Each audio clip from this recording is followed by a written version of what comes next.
Response has been phenomenal. Well, tell people about that. You're a local mainstream affiliate. Really quickly, just tell people how you did that. Hey, you know, there's some good people in Fresno that are bringing this 9/11 truth to the area, and I kind of reached onto that and got him on for an interview, and it was great. We had a good response to... Man, well, I've got Alex coming up. I wish I could have spent more time with you, and I thank you so much for helping us break into the mainstream. We'll be back with Alex Jones after this. It is The Alex Jones Show, PrisonPlanet.com. Into the fourth hour of The Alex Jones Show. Before Alex comes on, we're going to play the rest of that biometric SeaWorld clip. Really, you know, a man before his time.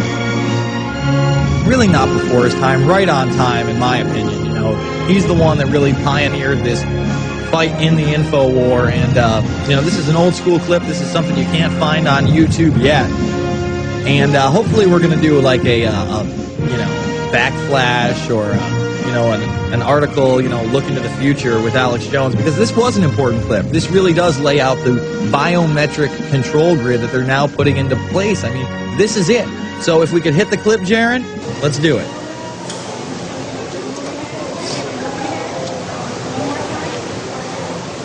Oh, I love my thumb scanner. Oh, it's so lovely. Man, I'm so hungry. Oh, you're approved. Oh, you're approved too, sir.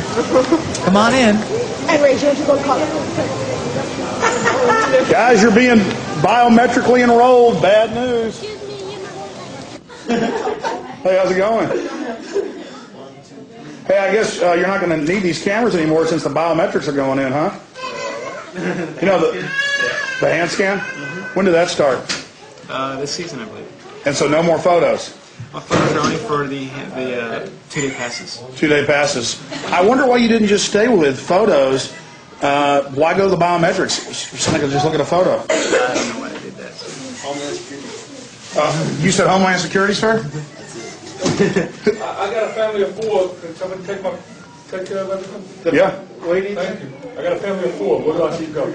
For what? What do I do? For photos or for passports? The passport stuff. I can have to Sir, you were saying Homeland Security? Who told you that? I want to preview my tickets and call back in a later time. Okay, well, actually, this is what I research. This is what I do. And it is actually Homeland Security with the big corporations to get us used to this. HEB's putting in thumb scanners in Houston, in College Station, and some in Austin. Yeah, and everywhere you're going to have to thumb scan. Even when you pay cash, you have to face scan, thumb scan, or hand scan. When it happens, I want you to remember. Then they're going to... Did you say... It's a dictatorship, isn't it? It is. That's what I was thinking. Say it for us loud. Dictatorship. That's it. It's supposed to be land of the free, home of the brave. No, but seriously, it's a federal plan to get everybody used to doing it. Then they can start a new national sales tax and go to a cashless society. No more money. You're going to scan. And I think we read about that somewhere. I think a couple thousand years ago they warned us about it. But I guess it's here. I guess we're going to do it. Hey, you heard about that chip on the news? How they want all the kids to take that chip? You ever heard about the microchip?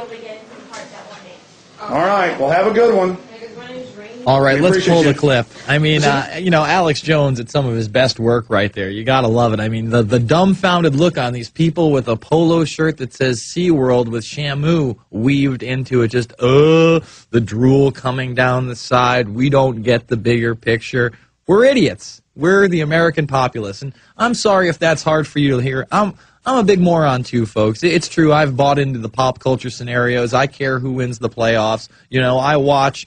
I listen to Howard Stern, for God's sakes. You know, I am sucked into the entertainment world, too. But, you know, I take some time off from that. I would say, you know, 95% of my time off from that. That mindless droning, that Xboxing, that weeing. Ooh, PS3. I mean, I do take some time off to that for the real world, for reality, to report to you that the Supreme Court is making Orwellian decisions that are taking away your Miranda rights any way they slice it. Oh, well, if you invoke the right to a lawyer, you're okay, unless it's a certain circumstance where we're beating the snot out of you and coercing a confession. I mean, it's insanity. And coming up after this, if we don't have Jones on the line yet, we're going to start playing this Barack Obama speech where it's all about, oh, we're only at Web 2.0. We need a new age. We got to track, trace, and database everything. It's the smart grid system. We want all your medical information to be digitized because we love you. We love you so much. Meanwhile, we have edible RFIDs on the shelf. Yes, edible RFID tags. We covered it yesterday, folks. Just Google it. We'll be back after this. It's the Alex Jones Show, PrisonPlanet.tv, Infowars.com, and TruthNews.us.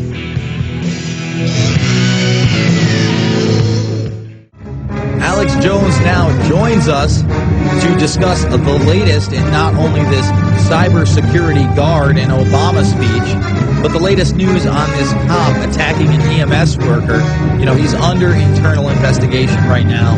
He does seem to be part of this back alley good old boys network, and we know that there are at least 2 cameras that caught this, 2 of the police officer dash cams that they're not releasing, and they're saying, oh, we're waiting for this to go to trial or charges to be filed. Yet they didn't arrest this guy. There aren't any charges to be filed because he didn't do anything, Alex.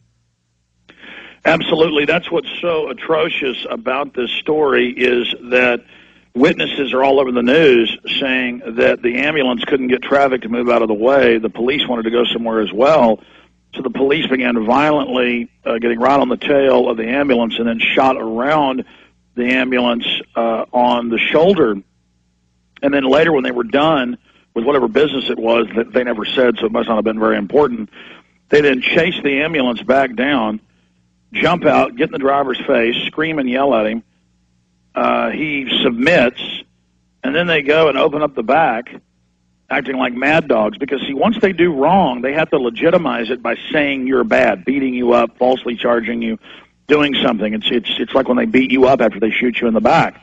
I see this time, or after they break pro-lifers' arms, they then beat them up. You know, they're all, it's not enough to savagely compound fracture them. It's got to continue, and I have footage of all of this. You know, people peacefully sitting on the side of the sidewalk, and this is happening. And I know most police, and I've seen them commenting on Infowars.com, PrisonPlanet.com, in the articles that Steve Watson wrote and that Kurt Nimmo posted. I've seen them saying, well, yes, we're not trained to choke people, and we're not trained to act like that, and yeah, that guy should probably get in trouble, but don't think this is all of us. You know, the issue is every time stuff like this happens, the police defend the bad cops that do this, so that makes the entire system bad. And look, Oklahoma is legendary. I don't vacation in Oklahoma. They have great people up there, but I don't vacation in Oklahoma because of how many friends and family I've had shaken down by the police, beat up by the police.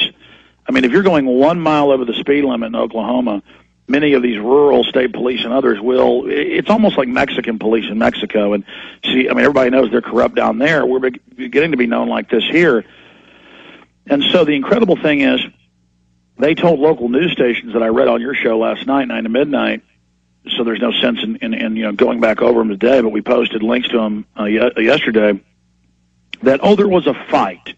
Oh, the paramedic and the policeman got in a fight. Well, why was the car pulled over? Why is it being called a fight? He does nothing. The cop is attacking him, shoving him, pushing him, grabs him by the arm, starts twisting it behind his back for no reason.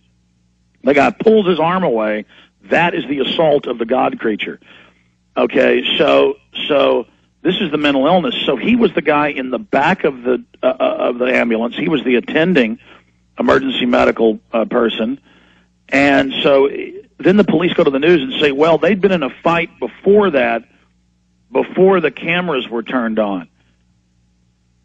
So, I mean, just insane. But now eyewitnesses are saying, no, everything you see on the tape is basically what happened. And that's why the police realize in their moment of guilt, which just shows they're mad dog out of control. They're not even really evil. They're just out of their minds on a power trip. That's why they finally, after they choke the guy and he sits there and controls himself and lets them torture him, literally that's what torture is, they then kind of shake themselves out of it and leave. But then they come back and say, well, we're probably going to charge you later. Get ready for an indictment. Get ready for a warrant. You know, don't leave town. It's time to admit you're not gods. I'm not a god. I put my pants on one leg at a time. I make mistakes. I'm wrong. I've been young and hot-headed. You know, I don't go around road raging, but when I was younger, when people would road rage me, I'd jump out of the car and say, let's go. And a few times it got bloody. Well, now I just know how to say, yep, you're tough. That's right. And if they, you know, I'll even run from somebody because I've got work to do I'd love to jump out of the car and start kicking their teeth in because I'm a human being. I got red blood. It's actually fun at a certain level, at an animal level. But I have a wife and children to take care of. I have a mission to complete, and I will only open a can of whoop ass if I have to protect myself or protect somebody else, and I'm 100% in the right. I'm not looking for a fight. And old-fashioned lawmen or peace officers weren't looking for fights. But I'll tell you this, when they had to charge up the UT Tower, they didn't cower for 3 or 4 hours like they always do now, waiting for federal orders and backup. They didn't need a bunch of fancy gear because they had testicles. And I'm sorry to use that term, but that's what it comes down to. You know, the more gear, the more crud, the more, supposed tactical training, all of this stuff is a joke. And I've talked to a lot of old police, a lot of old retired police about the stories, about the things they did without all this gear, without all this crud. And the truth is they've made the police be against the people. They have turned them against us. They have trained them that they're all under incredible danger, where I've seen cops